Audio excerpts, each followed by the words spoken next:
Hello everyone, welcome to this session. आप सभी का स्वागत है राशि एकेडमी एमपी बोर्ड में। अब ये हमारा लेक्चर क्रमांक 2 है, जिसमें कि हम कक्षा 12वीं बायोलॉजी की जो चैप्टर नंबर 1 है, जिसका नाम है पुष्पी पादपों में लैंगिक जनन, उसको हम कंटिन्यूअस कर रहे थे। और इसी सीरीज में ये हमारा जो है सेकंड लेक्चर है।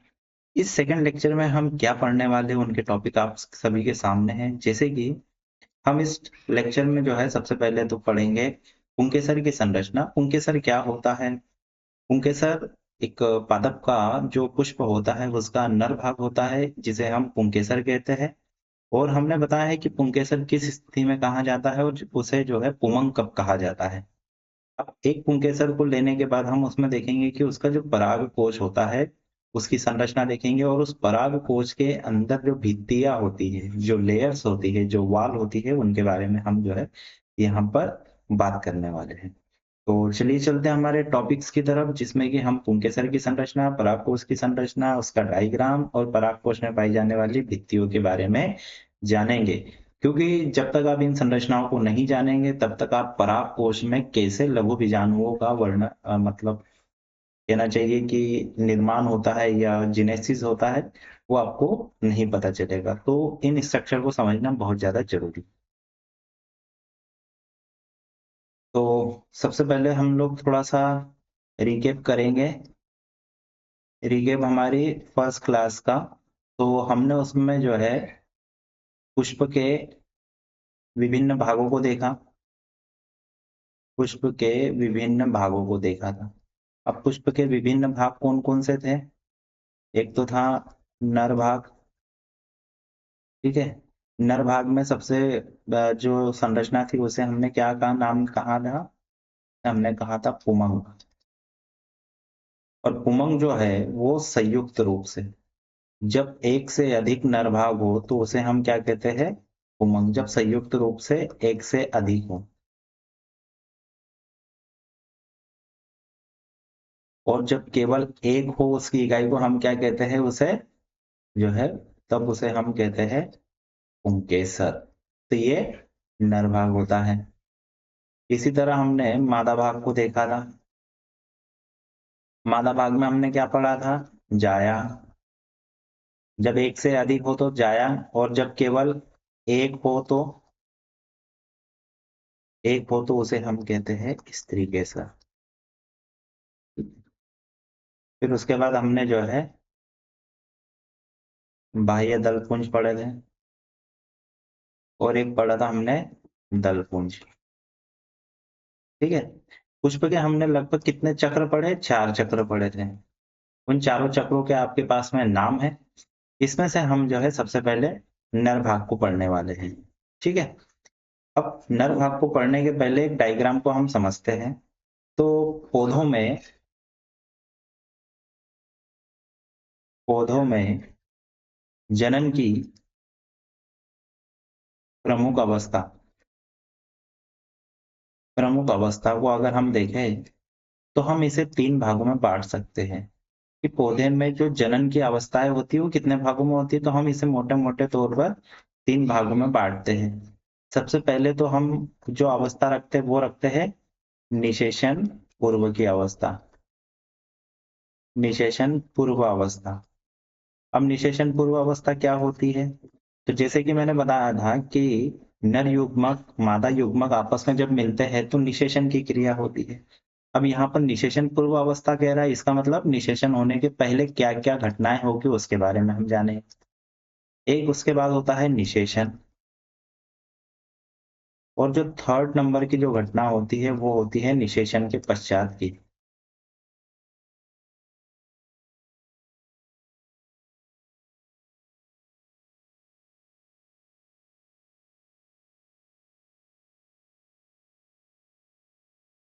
और निषेचन पूर्व अवस्था में अगर हम देखें तो हमको क्या क्या चीजें मिलती हैं।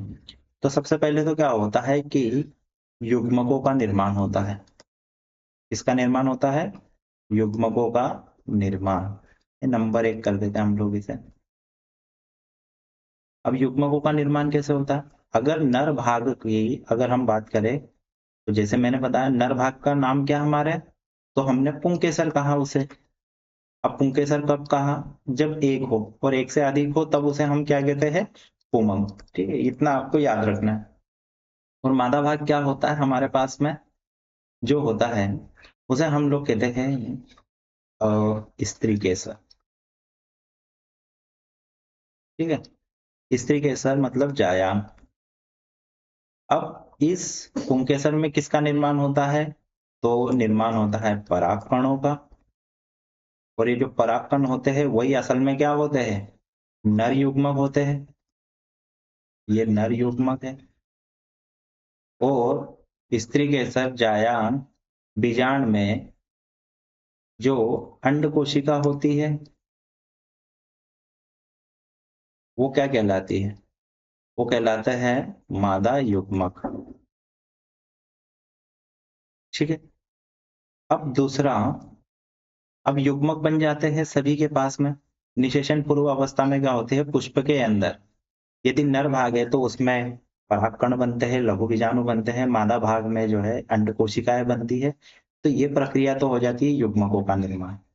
ये दोनों युग्मक एक दूसरे के पास कैसे पहुंचते हैं? क्योंकि परागकण की क्रिया होने के लिए परागकण को अंड कोशिका तक पहुंचना होता है। तो दूसरी जो क्रिया होती है वो होती है नर भाग का युग्मक। अब नर भाग का युग्मक क्या है? परागकण। ये मादा भाग पर स्थानांतरित होता है। अब स्थानांतरित होने की घटना को हम क्या कहते हैं? तो यहीं पर हम पढ़ते हैं परागण क्रिया, जिसे हम पॉलिनेशन बोलते हैं। परागण की क्रिया इंपॉर्टेंट है। तो निषेचन पूर्व अवस्था में ये दो चीजें बनती है। अलग अलग जो जनन अंग होते हैं पुष्प के, जैसे अगर नर जनन अंग है तो वहां पर परागकणों का निर्माण होगा। और अगर मान लीजिए कि जो मादा भाग है स्त्री केसर, उसमें अंड कोशिका यानी कि मादा युग्मक का निर्माण होता है। अब ये दोनों जब एक दूसरे के पास पहुंचते हैं, नर भाग परागण की क्रिया के द्वारा जो है मादा भाग के वर्तिकाग्र पर पहुंचता है, तो इस क्रिया को हम क्या कहते हैं? परागण की क्रिया कहते हैं। परागण की क्रिया होने से क्या होगा कि जो अंडाशय में, जैसे मान लीजिए ये मादा भाग है, अब यहाँ अंडाशय में जो बीजांड है और यहाँ अंड कोशिका है, तो यहाँ जैसे परागकण आ गया तो परागकण यहाँ पर अपनी पराग नलिका का निर्माण करता है और यहाँ अंड कोशिका से क्या करता है? निषेचन करता है। यानी कि दूसरी स्थिति में हम पहुंच गए। दूसरी स्थिति में क्या होता है? दोनों युग्मकों का क्या होता है? संलयन। युग्मकों का संलयन मतलब दोनों युग्मक आपस में मिलते हैं और ये क्रिया क्या कहलाती है? निषेचन की। निषेचन की क्रिया होने के पश्चात किसका निर्माण होता है? तो जैसे आपको पता होगा, निषेचन की क्रिया होने के पश्चात जो है दो आपस में जब कोशिकाएं मिलती है तो एक नए जीव का निर्माण होता है, जिसे हम क्या कहते हैं? युग्मनज कहते हैं। जिसे हम क्या कहते हैं? युग्मनज का निर्माण होना। अब ये जो युग्मनज का निर्माण होता है, फिर इसी के बाद आगे चल के ये फल बनता है और बीजों का निर्माण होता है। ठीक है, सीड का निर्माण होता है। एक बार 2023 में एक एमपी बोर्ड में क्वेश्चन पूछा गया था, 2 मार्कर में या 3 मार्कर में, कि पुष्प में निषेचन पश्चात होने वाली किन्हीं दो अवस्थाओं के नाम लिखिए या दो घटनाओं के नाम लिखिए। तो निषेचन के पश्चात क्या होगा? एक तो युग्मनज का निर्माण होगा और दूसरा बीज का निर्माण होगा। एक छोटी सा जो है ये बात आपको ध्यान रखना है कि निषेचन के पहले क्या क्या पुष्प में हो रहा है और निषेचन के पश्चात क्या हो रहा है। हम बात करें पुष्प की तो हम आ जाते हैं हमारे पुष्प पर। और आप सभी को पता है कि जो पुष्प है, ठीक है, पुष्प का डायग्राम आप सभी ने देखा होगा। तो उसमें हम बात करेंगे किसकी? पुंकेसर की। पुंकेसर का डायग्राम जो है हम थोड़ा सा बड़ा इस तरीके से बनाते हैं ताकि आपको दिखे। आपने घंटी के पुष्प का जब हमने डायग्राम बनाया होगा तो आपको कुछ इस तरीके से जो है संरचना दिखाई दे रही होगी। और इसको हमने नामांकित भी किया था। जैसे जो सबसे ऊपर वाला भाग होता है इसे हमने क्या नाम दिया था? इसे हमने कहा था पराग कोश। ठीक है। और यहीं पर जो ये धागे नुमा संरचना होती है जिसे हमने क्या कहा था, तंतु या पुतंतु,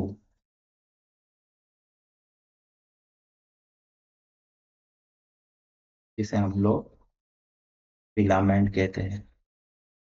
ठीक है। और ये जो परागकोश है ये नर जननांग होता है। सबसे पहली चीज तो ये है कि जो पुष्प होता है, पुष्प के अंदर जो पुंकेसर होता है वो नर जननांग होता है। और इसमें ये जब पुष्प में लगा होता है तो जो भाग पुष्प के काफी समीप होता है उसे हम लोग क्या कहते हैं, समीपस्थ सीरा, क्योंकि ये पुष्प के पास है। और जो दूर होता है उसे हम कहते हैं दूरस्थ सीरा। एक और चीज यहाँ पर कि हमने एक चीज बताई है कि ये जो है पराग कण, सॉरी पराग कोश जो होता है एक संरचना से जुड़ा होता है जिसे हम कहते हैं संयोजी। संयोजी कहते हैं या योजी कहते हैं, जिसे हम इंग्लिश में कनेक्टिव भी बोलते हैं। इससे जुड़ा होता है। तो हमारे पास में अगर एक पराग कण को हम देखें तो हमारे पास में तीन मुख्य जो है संरचनाएं आती है। नंबर एक परागकोश, दूसरा संयोजी, तीसरा उतंतु या तंतु जिसे हम लोग फिलामेंट बोलते हैं। अब एक जो पुष्प होता है, एक जो पुष्प होता है, पुष्प में जो नर जननांग होता है, पुष्प का नर जननांग क्या कहलाता है, पुष्प का नर जननांग को जो है हम लोग क्या कहते हैं, पुंकेसर बोलते हैं। इसे इंग्लिश में स्टामेन भी बोलते हैं। ठीक है। लेकिन जब ये नर जननांग जो है एक से ज्यादा हो या सामूहिक रूप में हो, जब ये सामूहिक रूप में होते हैं तो हम लोग इसे क्या कहते हैं, तब हम इसे सामूहिक रूप में जब जब सामूहिक रूप में होते हैं तो इन्हें हम क्या कहते हैं, तो इन्हें हम उमंग कहते हैं। क्या कहते हैं, उमंग। उमंग को हम लोग कहते हैं एंड्रोशिया। ठीक है, एंड्रोशियम कहते हैं। और जब केवल एक की बात करेंगे हम तो उसे हम क्या कहते हैं, पुंकेसर कहते हैं। अब जैसे हमने ये लिया है तो ये हमारा जो चित्र है, ये जो फिगर है, ये हमारा किसका है, पुंकेसर का। ठीक है। पुंकेसर में हमको कितनी संरचनाएं दिखाई दे रही है, मुख्य रूप से तीन संरचनाएं दिखाई दे रही। नंबर एक परागकोश, नंबर दो संयोजी, नंबर तीन कुतंतु या तंतु। अब इसी में देखिएगा कि हम अगर बात करें तो पुंकेसर कितने भागों में बटा होता है, पुंकेसर दो भागों में बटा होता है। इसे तीन भी बोल सकते हैं हम लोग क्योंकि संयोजी या जो है ये ज्यादा किसी किसी बुक के अंदर दो भागों में, कभी कभी तीन भागों में, तो इसे तीन भाग या दो भाग भी लिख सकते हो आप। जैसे नंबर एक हम लोग कर देते हैं परागकोश। परागकोश को हम लोग बोलते हैं एंथर। ठीक। दूसरा है हमारे पास में संयोजी। संयोजी को हम लोग कहते हैं कनेक्टिव। थर्ड जो होता है वो होता है हमारे पास में तंतु, जिसे हम लोग कहेंगे फिलामेंट। ठीक है। हमारे पास में तीन संरचनाएं आ गई है पुंकेसर की। अब प्रत्येक संरचना का पुंकेसर में क्या काम होता है उसके बारे में चर्चा करेंगे। तो सबसे पहले अगर हम बात करें नंबर एक का, नंबर एक में हम बात करेंगे परागकोश की।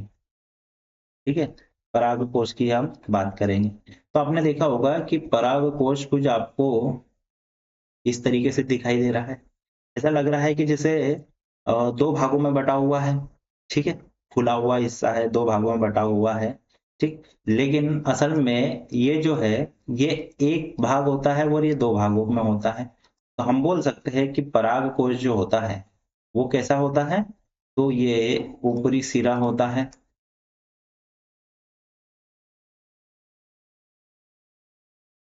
और क्या होता है इसके अंदर, तो ये दो भागों में बटा होता है। दो भागों में बटा होता है, जिसे हम लोग कहते हैं द्विपालित। द्विपालित क्या कहते हैं हम लोग इसे? द्विपालित। अब जब हम पराग कोश को देखें तो ये कितने भागों में बटा है? दो भागों में। जब हम इसको बीच में से अगर कटिंग करते हैं, जब हम इसे बीच में से कटिंग करते हैं तो हमको पता चलता है कि एक पाली के अंदर दो छोटे छोटे कोष्ठक होते हैं। जैसे कि मान लीजिए हमने ये दो धानियां बनाई या दो भाग बना, तो यहाँ पर हमको एक पाली के अंदर दो कोष्ठक दिखाई देते हैं। तो हमारे पास में दो पाली थे तो हमारे पास में कितने कोष्ठक होंगे? टोटल 4 कोष्ठ होंगे। ठीक है। और इन्हीं 4 कोष्ठ के अंदर आपको अलग अलग लघु बीजाणु धानियां देखने को मिलती हैं। ठीक। अब ये जो भाग दिख रहे हैं जिसे हम लोग कोष्ठक कहते हैं, इन्हीं कोष्ठक के अंदर क्या होते हैं? 4 कोष्ठक के अंदर 4 लघु बीजाणु धानियां होती है। 4 अलग अलग लघु बीजाणु धानियां होती है। जब हम पराग कोश की संरचना की बात करेंगे तो उसमें आपको 4 लघु बीजाणु दिखेंगे और इन्हीं लघु बीजाणु धानी के अंदर किसका निर्माण होगा? लघु बीजाणु का। और यही लघु बीजाणु या इसे ही हम लोग क्या कहते हैं? परागकण कहते हैं। ठीक। तो जब आपसे कोई पूछे, प्रश्न आता है तो परागकोश के बारे में अगर आपको लिखना है तो परागकोश जो होता है पुंकेसर का सबसे ऊपरी फुला हुआ सिरा होता है। यह दो भागों में बटा होता है। ठीक है। प्रत्येक भाग के अंदर यह द्विपालित होता है। प्रत्येक भाग के अंदर दो कोष्ठक होते हैं। तो इस प्रकार दो पाली में कितने कोष्ठक हो गए? टोटल 4 कोष्ठक होते हैं। इसके बाद अगर हम बात करें तो संयोजी आता है। ठीक है। संयोजी जिसे हम लोग कनेक्टिव बोलते हैं। अब ये कनेक्टिव जो है, कनेक्टिव क्या काम करता है? तो डायग्राम में देखिए आप कि ये नंबर 1 पराग कोश है और ये जो तंतु है, इनको जोड़े रखने का काम कौन कर रहा है? कौन कर रहा है? संयोजी कर रहा है। यानी कि ये क्या कर रहा है? पराग कोश को किससे जोड़े रख रहा है? पुष्प से जोड़ा रख रहा है, क्योंकि तंतु के सहारे ही तो है। पुष्प के पुष्प से जोड़े रखता है।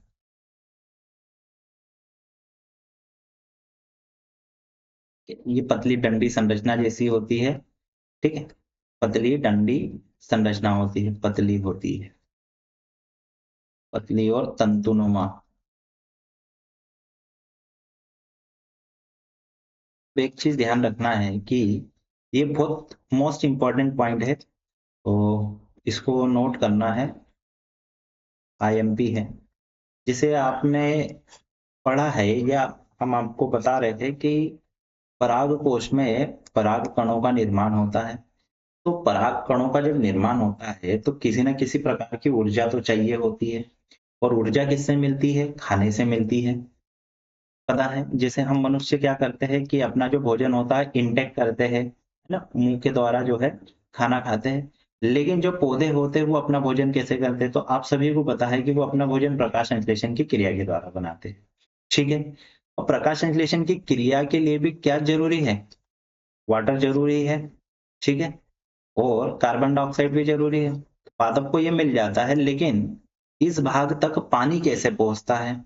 इस भाग तक पानी कैसे पहुंचता है? तो ये जो संयोजी संरचना दिखाई दे रही है, इसी में क्या होते हैं कि जो उत्तक होते हैं, कौन से उत्तक? जैसे कि हमारे पास में जाइलम जो है, जाइलम और फ्लोएम। जाइलम और फ्लोएम जो है वो ये उत्तक है। ठीक है। वास्कुलर सिस्टम के अंतर्गत आपने पढ़ा होगा, जब आपने प्लांट फिजियोलॉजी और एनाटॉमी पढ़ी होगी तो उसमें जाइलम और फ्लोएम को आपने बहुत अच्छे से पढ़ा होगा। जाइलम जो होता है वो क्या करता है? ग्राउंड से या जो मृदा होती है, मृदा से किसका अवशोषण करता है? तो वाटर का। वाटर मतलब पानी का, और प्लस मिनरल्स। मिनरल्स मतलब खनिज। ठीक है। फ्लोएम क्या करता है? जैसे ही सूर्य का प्रकाश मिलता है, कार्बन डाइऑक्साइड मिलता है, पानी मिलता है ना, और पत्तियों में पर्णहरिम होता है, क्लोरोफिल होता है, तो प्रकाश संश्लेषण की क्रिया होती है। तो यहाँ पर क्या बनता है, भोजन बनता है। ये जो भोजन होता है एक भाग से दूसरे भागों तक या जो है पराग कोष तक पहुंचाने का काम कौन करता है, तो ये फ्लोएम करता है। तो फूड को स्थानांतरण करता है, ठीक है। तो कोई आपसे पूछे कि जो योजी है, योजी का क्या काम होता है, तो योजी के अंदर दो ऊतक पाए जाते हैं, एक तो जाइलम और एक तो फ्लोएम। जो जाइलम होता है वो क्या करता है, पानी को पहुंचाने का काम करता है, और जो फ्लोएम होता है वो खाने को स्थानांतरित करने का कार्य करता है, ठीक। अब दूसरी तीसरी जो संरचना होती है, तीसरी संरचना जिसे हम लोग कहते हैं तंतु, जिसे फिलामेंट भी बोलते हैं हम लोग। ये कुछ नहीं होता है, इस सामान्य से बारे में आप लिख सकते हैं कि एक पतली संरचना होती है। कैसी होती है, पतली संरचना होती है। कैसी, धागे नुमा।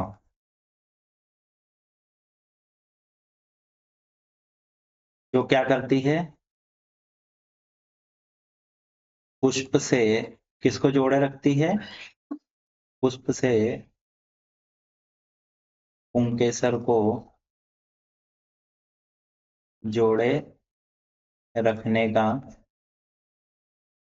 कार्य करती है, ठीक है।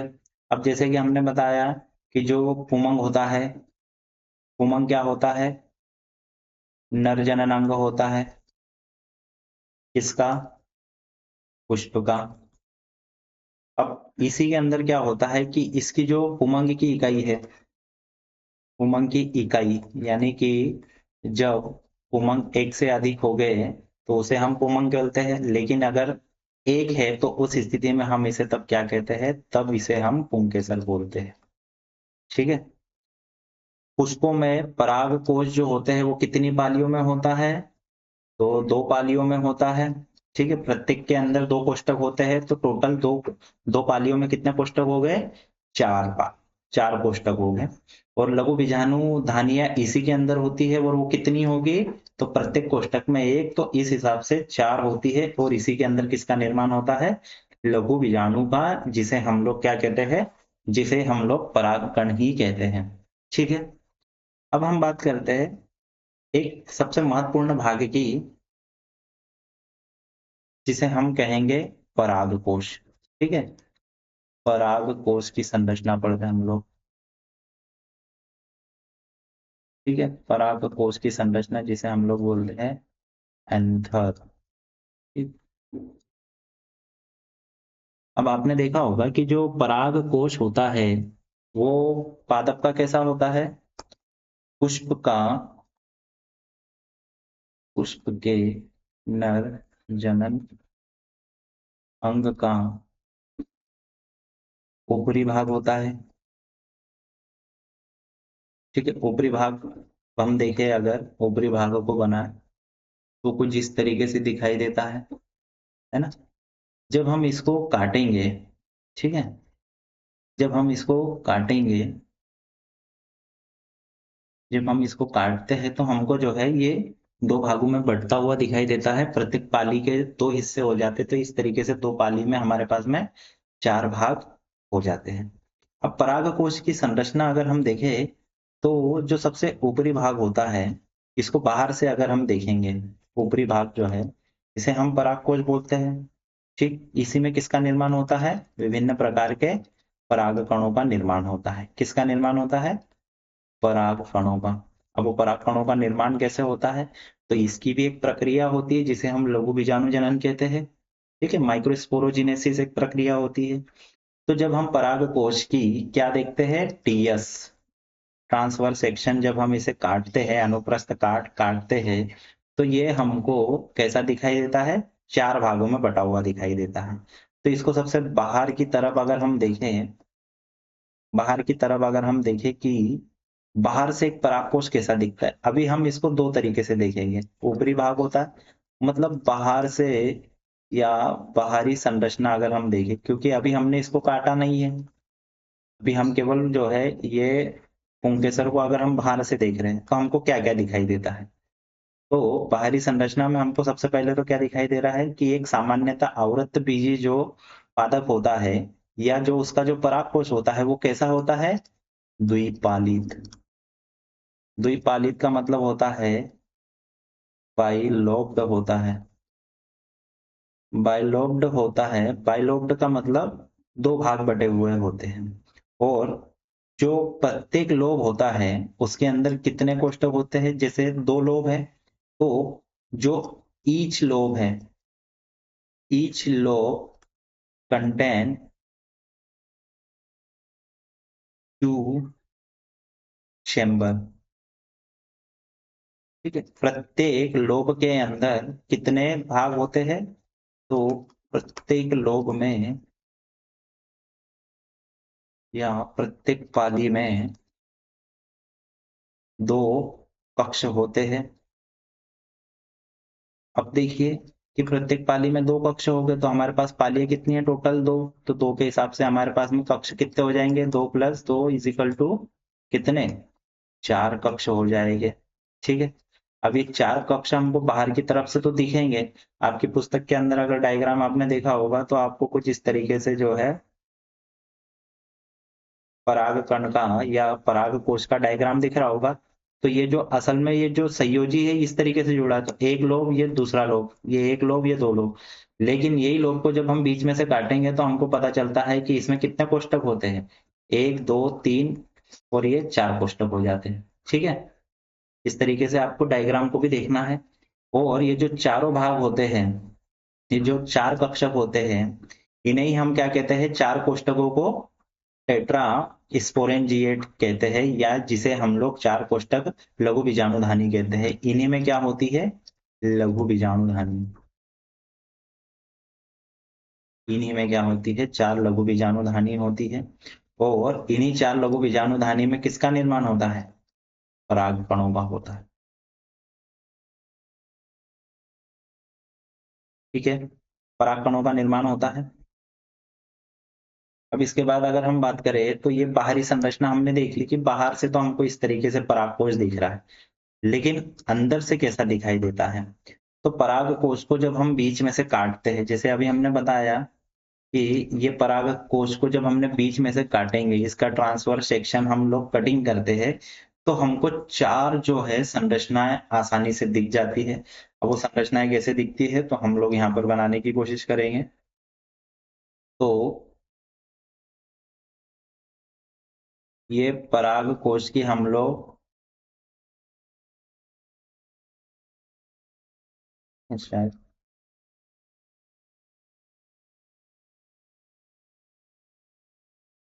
पराग कोश को अगर बनाए तो ठीक है, इस तरीके से जो है हमको दिखाई दे रहा है। ये बीच में जो है ये क्या है? ये हमने बना करके रखा है योजी। ठीक है, जो कि क्या कर रहा है? दोनों लोब को जोड़े रख रहा है और ये नीचे फिलामेंट के साथ में जोड़े रखने की जो है कोशिश करता है, या जिसको जोड़े रखता है। हमने बताया प्रत्येक कोष्ठक के अंदर, ओ सॉरी, प्रत्येक लोब के अंदर कितने कोष्ठक होते हैं? तो 2 कोष्ठक। हमने ये 2 कोष्ठक बना दिए। जैसे ये प्रत्येक लोब उठाया तो हमने यहाँ पर 2 कोष्ठक बना दिए। ठीक है, इधर भी 2 कोष्ठक, इधर भी बना दिए। तो हमारे पास में 2 लोब है, ये लोब नंबर 1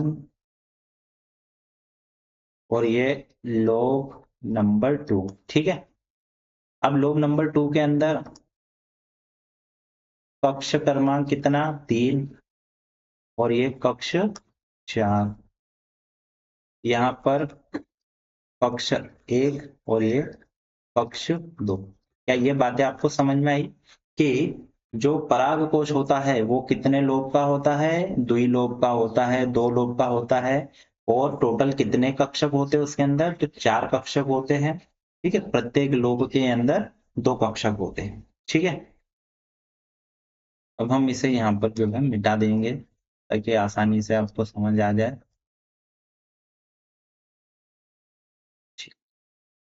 यहाँ पर हमको बनाना है, सबसे पहले तो बाह्य त्वचा बनाना है।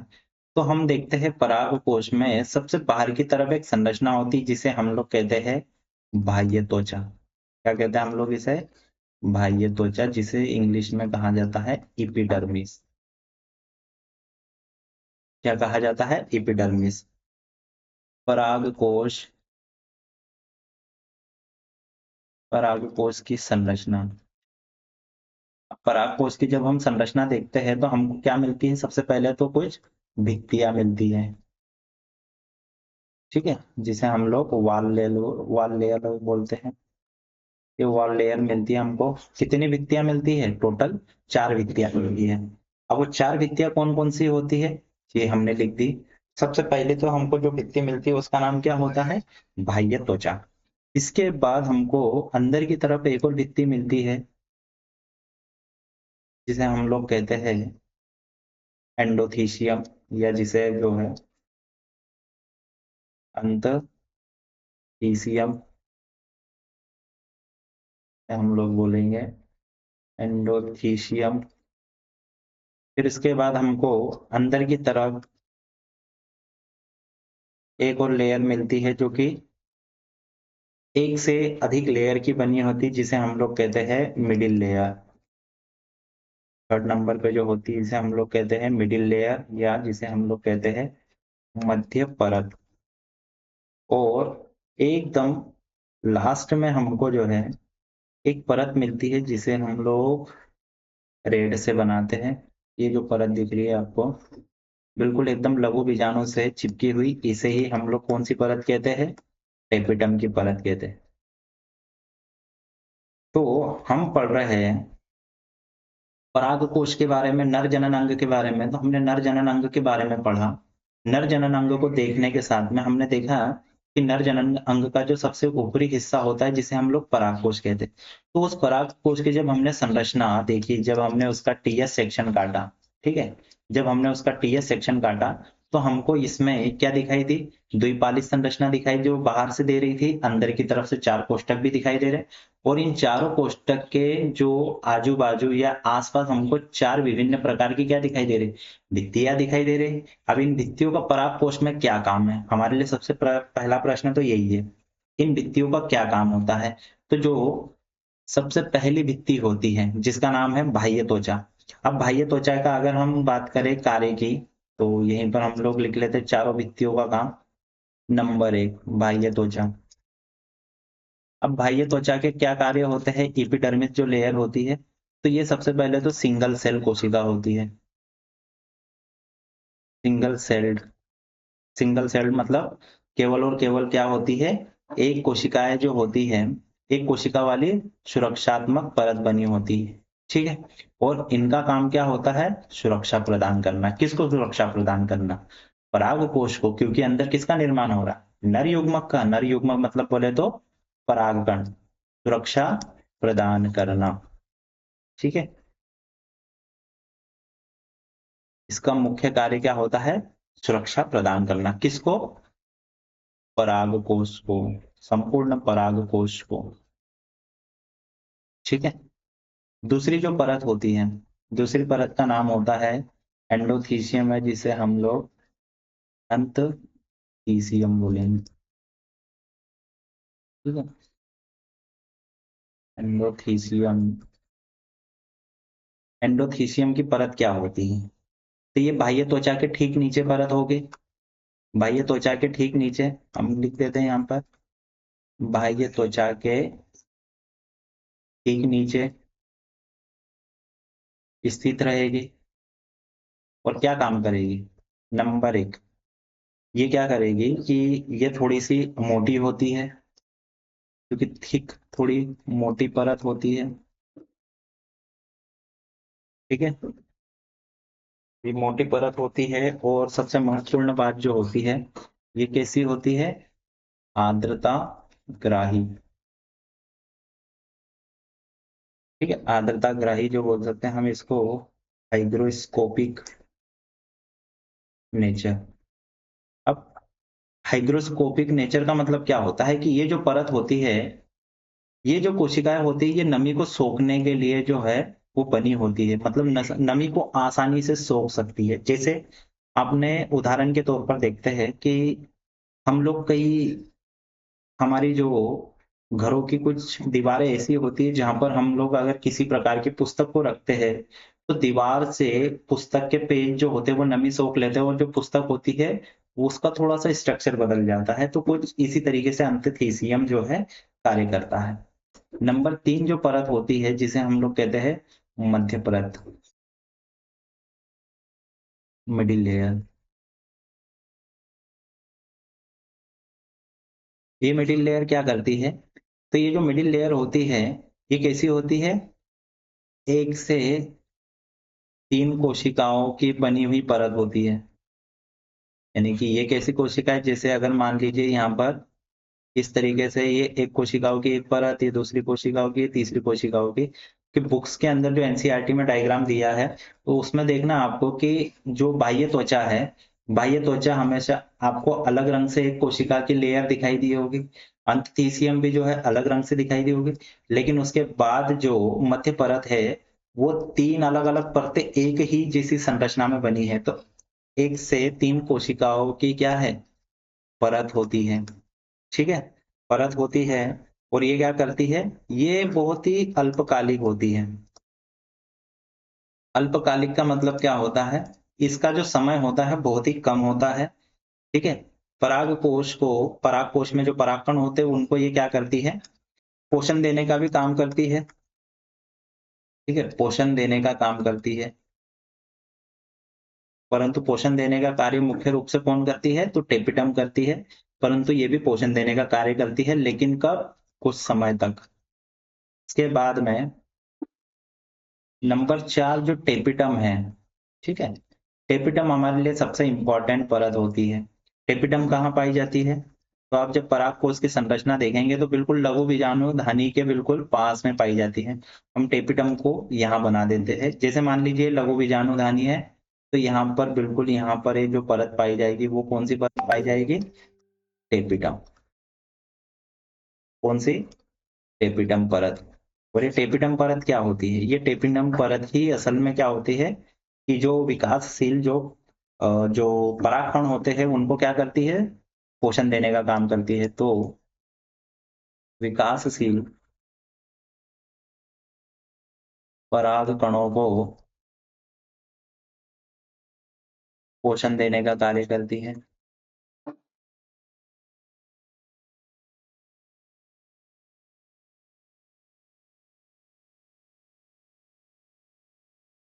ठीक है, पोषण देने का कार्य करती है। वो एक और चीज हमारे को इसमें बारे में बताना है कि इनकी जो कोशिकाएं होती है वो कैसी होती है? बहुकेंद्रकीय होती है। बहुकेंद्रकीय कोशिकाएं होती है। जैसे मान लीजिए हमारे पास में एक कोशिका है तो इसमें केवल एक केंद्रक नहीं होगा, बल्कि इसमें विभिन्न प्रकार के क्या हो गए? केंद्रक हो गए। और साथ में क्या होगा? ये बहुकेंद्रकीय संरचना। और दूसरा जो इसका जीव द्रव्य है वो अत्यंत क्या होता है? गाढ़ा होता है। गाढ़ा मतलब डेंस होता है। ठीक है, तो टेपिटम के बारे में आपको तो कुछ महत्वपूर्ण बातें ये ध्यान रखना है कि टेपिटम जो होती है विकासशील परागकणों को पोषण देने का कार्य करती है। नंबर 1 कार्य तो यही है। दूसरा, ये बहुकेंद्रकीय कोशिकाएं होती है, जीव द्रव्य गाढ़ा होता है। ये तो एक्स्ट्रा पॉइंट है, लेकिन जो मेन पॉइंट है वो ये है कि जो टेपिटम की कोशिकाएं होती है परागकण को क्या देने का काम करती है? पोषण देने का काम करती है। अब जैसे कि दवा हॉस्पिटल में जब कोई मरीज भर्ती होता है तो उसको दवाई हो या गोलियां हो या किसी प्रकार की भी कोई सहायता होती तो उसे कौन हैंडल करता है? तो नर्स करती है। ठीक है, नर्स करती है। तो पराग कणों को पोषण देने का कार्य अगर टेपिटम करती है तो टेपिटम को हम कौन सी कोशिका बोलते हैं? इसे हम लोग नर्स भी बोलते हैं। हम लोग इसे क्या कहते हैं?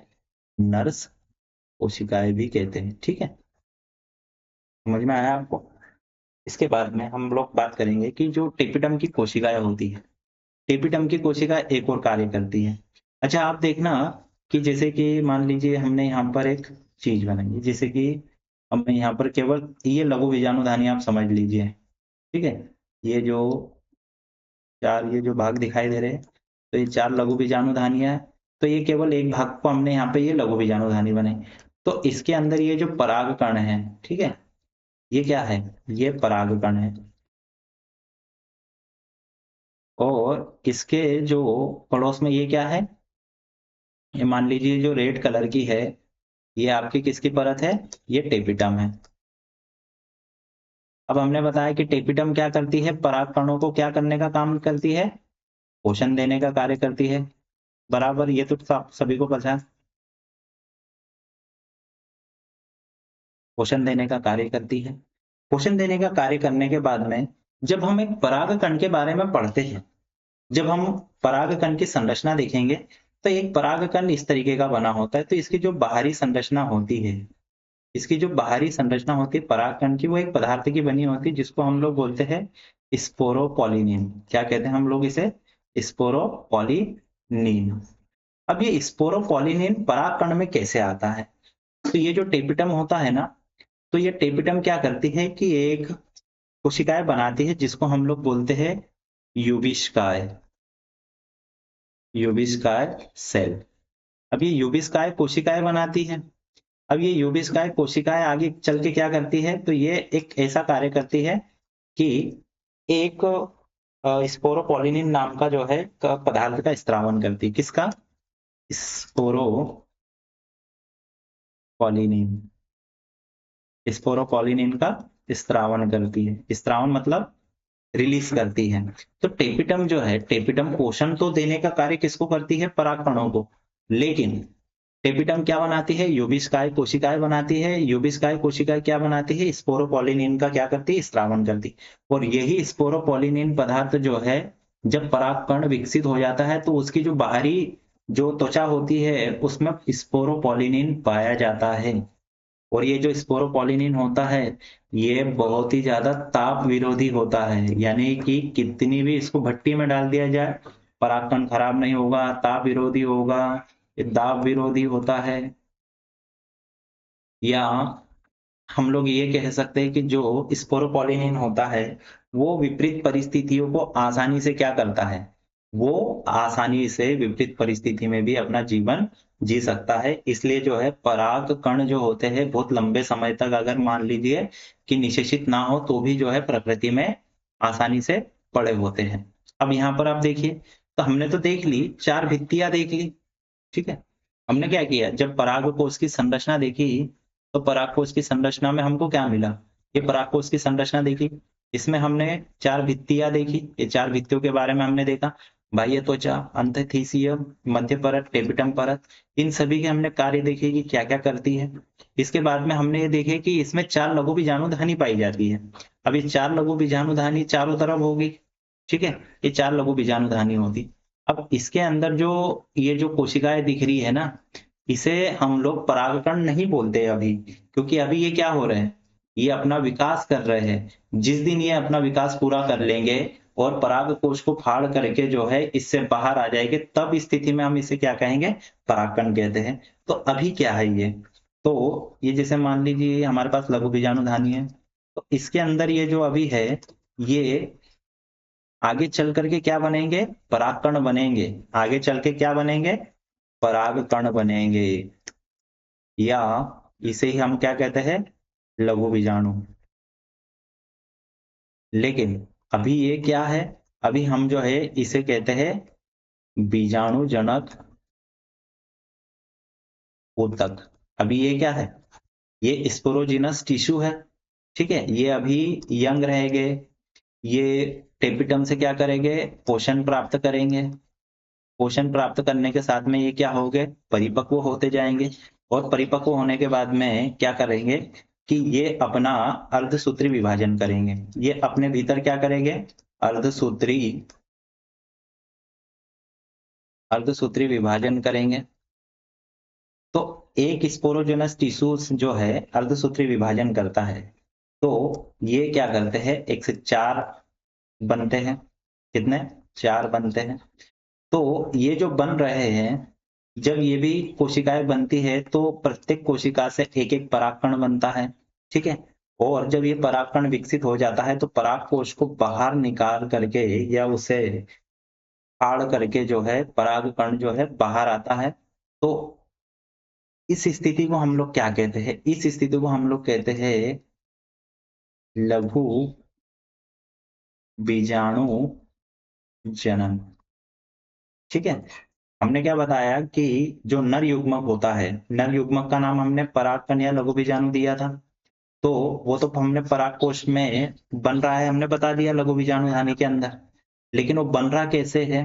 तो बीजाणु जनक उत्तक जो होते हैं वही आगे चल के किसका निर्माण करते हैं? परागकण का। तो लघु बीजाणु उत्तक से परागकण बनने की जो प्रक्रिया होती है उसे हम क्या कहते हैं? लघु बीजाणु जनन कहते हैं। तो यहाँ पर हम लिख सकते हैं कि बीजाणु जनक उत्तक, बीजाणु जनक उत्तक में क्या होगा? अर्धसूत्री विभाजन होगा। और अर्धसूत्री विभाजन के तो फलस्वरूप हमारे पास में क्या होगा? 4 कोशिकाएं बनेगी। ये प्रत्येक कोशिका से क्या बनेगा? एक एक परागकण बनेगा। तो ये जो यहां से यहां तक प्रक्रिया हो रही है इसे हम लोग कहते हैं लघु बीजाणु जनन, माइक्रो स्पोरोजेनेसिस। ठीक है। इस पर भी एक क्वेश्चन आता है कि लघु बीजाणु जनन को जो है रेखा चित्र के द्वारा समझाइए, लघु बीजाणु जनन की प्रक्रिया को समझाइए। तो आज हमने क्या क्या पढ़ा? आज का जो हमारा टॉपिक था उसके हम लोग प्रश्न लिख लेते हैं। तो नंबर 1 प्रश्न जो है आपके लिए होमवर्क में है। नंबर 1, एक तो लिख सकते हैं आप लोग कि परागकोश की संरचना लिखिए आप लोग, परागकोश की संरचना का चित्र। दूसरी चीज, एक आपसे ये पूछ सकता है कि जो परागकोश है, परागकोश में भित्तियों के कार्य पूछ सकता है। एक और प्रश्न आया था कि परागकण में टेपिटम का क्या कार्य है? परागकोश में टेपिटम का कार्य, तो टेपिटम का क्या कार्य होता है? विकासशील परागकणों को पोषण प्रदान करना। एक प्रश्न ये भी पूछा जा सकता है कि टेपिटम का कार्य लिखिए। केवल कार्य तो एक या दो कार्य लिख के आप छोड़ सकते हैं। जैसे नंबर 1 आप लिख सकते हैं कि ये क्या करती है? पोषण देने का कार्य करती है। किसको? विकासशील परागकणों को। दूसरा, ये किसका निर्माण करती है? युविष्काय कोशिका का। और ये क्या बनाती है? स्पोरोपोलिनिन। ठीक है, स्पोरोपोलिनिन बनाती है। और ये स्पोरोपोलिनिन के साथ परागकण के चारों तरफ स्थित होता है, जो कि परागकण को लंबे समय तक जीवित रखने के लिए सहायक होता है। ठीक है, ये चारों क्वेश्चन के उत्तर आपको घर पे प्रैक्टिस करना है। और इसी के साथ में आज का जो हमारा लेक्चर है वो खत्म होता है। नेक्स्ट क्लास में जो है हमारा, नेक्स्ट क्लास में हम किसको पढ़ेंगे? तो वो पढ़ेंगे हम लोग लघु बीजाणु जनन को।